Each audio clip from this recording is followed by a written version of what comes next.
What if I told you an AI just tricked 73% of people into thinking it was human? No, this wasn't some basic chatbot. It was part of a new, much tougher version of the Turing Test. It seems the days of easily telling the difference between a person and a program are ending fast. So the question isn't if they can fool us anymore. The question is, what happens now that they can? Let's back up. For over 70 years, the quest for artificial intelligence has been shaped by one big idea, the Turing Test. The brilliant mathematician Alan Turing proposed it back in 1950, calling it the imitation game. The concept is pretty simple. A human judge holds two text conversations at the same time, one with a person and one with a machine. If the judge can't reliably figure out which is which, the machine passes. It's not a test of consciousness, just a test of imitation. For decades, AIs have tried and failed. Early chatbots from the 60s, like Eliza, only managed to fool people about 23% of the time. But recently, researchers at the University of California, San Diego decided to raise the stakes. They used the original, more difficult setup, an interrogator talking to a hidden human and a hidden AI simultaneously.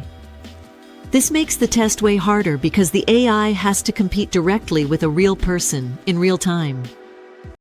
The AI they put in the hot seat was a powerful model the researchers called GPT 4.5. And the results were staggering. In this incredibly tough three-player game, the AI was judged to be the human a whopping 73% of the time.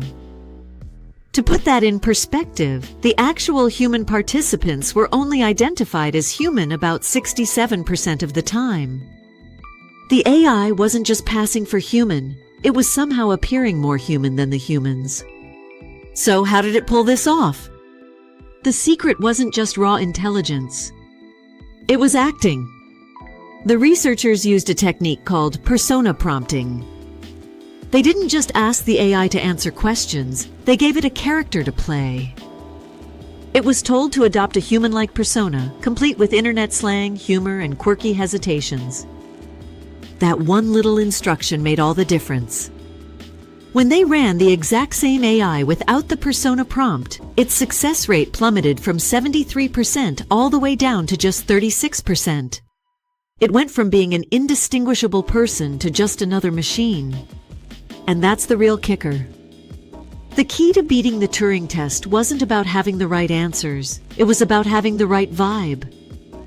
Before we get into what this all means for our future, if you're finding this as fascinating as I do me a favor and hit that like button.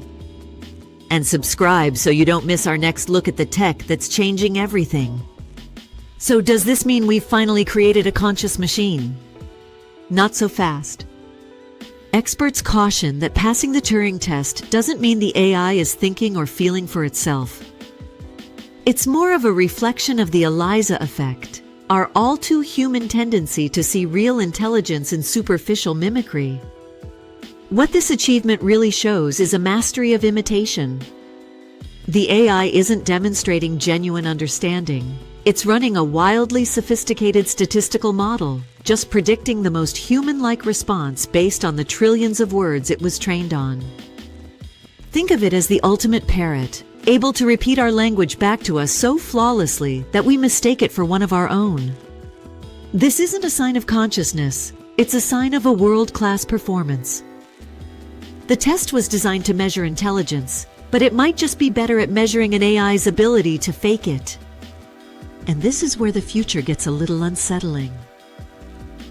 We are entering an era of what some researchers are calling counterfeit people, AIs so convincing they can seamlessly stand in for humans in short interactions.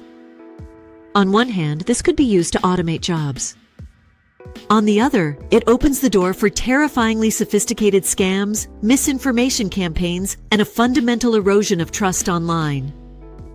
When an AI can imitate a human more convincingly than an actual human, how do we verify anyone's identity? How can we maintain trust when anyone or anything could be a hyper-realistic simulation? These are no longer philosophical questions for some distant future. They are practical, ethical problems we have to confront right now.